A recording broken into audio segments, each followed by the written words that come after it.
ja jokerivahti Pasi Nurminen oli helisemässä.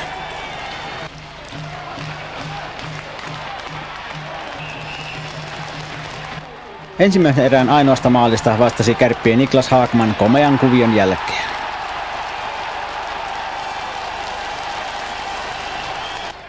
Toisen erään alussa Jokereiden tasoituksesta vastasi Niko Mikkola rystylaukauksella.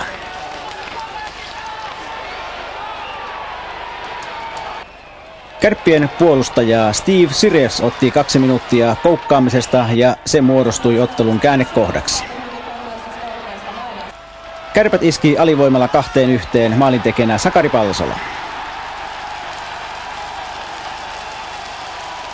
Markus Korhosen haamukopit lannistivat Jokerilaumaa. 19-vuotias Mika Pyörälä teki ensimmäisen liigamaalinsa ja Kärpät johti 3-1.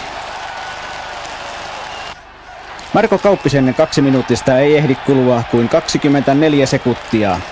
Kultakypärä Brett Leavers sivaltaa yläkulmaan komeasti 4-1. Lunta Jokeritupaan iski toisen erään päätteeksi Sakari Palsola ylivoimalla. Loppunumeroiksi 7-2 Kärpille iski kultakypärä Brett Leavers ja Jokereiden päätaklaukset saivat Kari Heikkilän tuomioon.